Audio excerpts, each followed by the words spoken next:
Today we're going to tackle the big question. Where do you start with project planning? Let me tell you, there's so many moving pieces and sometimes it can be a challenge to know where to start. In this video, I'm going to give you, for you beginners, all the essential tips that you need to plan your project out properly. Initiate first. What? Adriana, we're talking about planning. Why are you talking about initiation? Okay, hold on.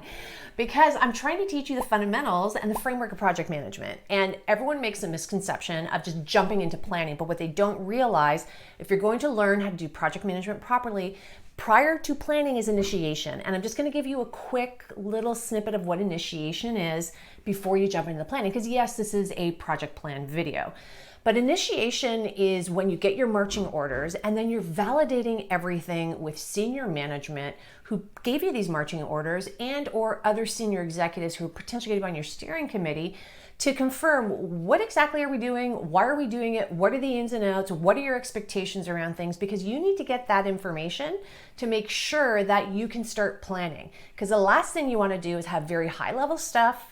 You start your planning into the detail and then you're planning in the wrong direction. So you have to do this initiation stage first. It may take you literally a day to ask around, or maybe something as quick as 30 minutes by just setting up a meeting with your sponsor who provided you this, marching orders for your project. But you need to have initiation. Then once you validate all of that, you can go right ahead into planning. Before we go on to the next tip, I have for you a free webinar I want you to check out. It's the 5 key things you need to know when you're starting out a project. How can you get yourself or save yourself a seat? Well, there's a link under this video. Definitely check it out. Know the what. What do I mean about this? Yes, the what. So what is it that you're trying to do? Think of this as the work breakdown of what your project is trying to achieve. This is the detail now within the project that everyone is going to be taking a piece of and developing in order to make it come to fruition. So we use a work breakdown structure in order to take a look at that. And there's 2 things you need to think about when it comes to a work breakdown structure. There is the overarching work breakdown itself. So I have this project, I have this deliverable. What is it that I need to do? I break it down, think of it like a hierarchy chart, where the project is the president and, the big bucket items that you need to do are like the directors or VPs, and then you break it down even further. So that is going to help you tremendously on the what, because you need to be very clear with what it is that you're doing, because you have to assign all the what's to certain individuals.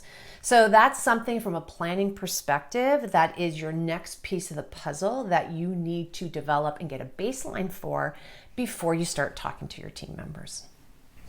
Before we jump into the next tip, check this out. For a deep dive into the essentials of running successful projects, I'd love for you to join one of my Slay programs. Slay Project Management is an online course with step-by-step videos, tools, and templates for the full project lifecycle. Or go pro with Slay Pro. Everything in Slay plus weekly group coaching calls with me so you can tackle your real-world scenarios and issues to get on the right track. Ready to level up? Check out the details below. Know the when. When is all about timing now. When does your project have to be delivered by? When do you need to have the go live date? When do you need to transfer everything over to the owner of the project?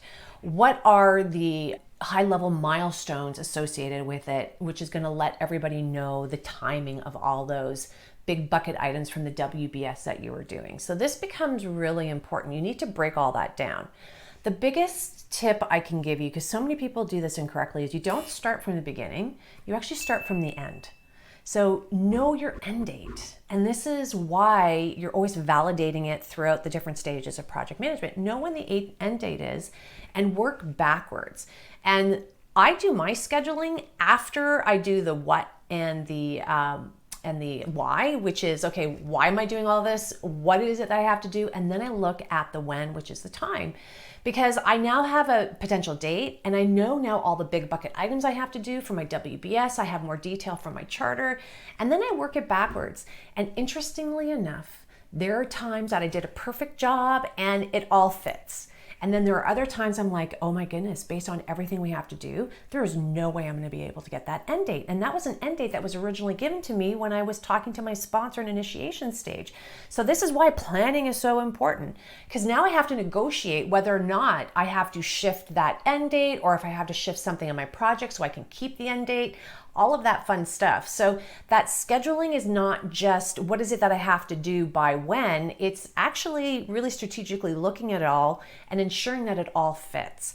And that's why there is overall calendars you want to take a look at to make sure when things have to be due, but then you have to take a look at milestones as well and the connectivity that everything has. And ultimately, are you going to be able to reach the ultimate end date, which is the deliverable when the project is done?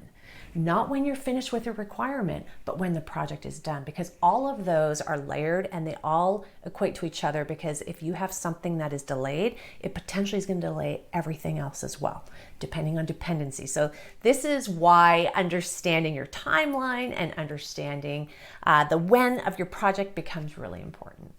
Know the who. These are about the people who are going to help you on this project. Who's going to be your subject matter expert? Who's going to be on your steering committee?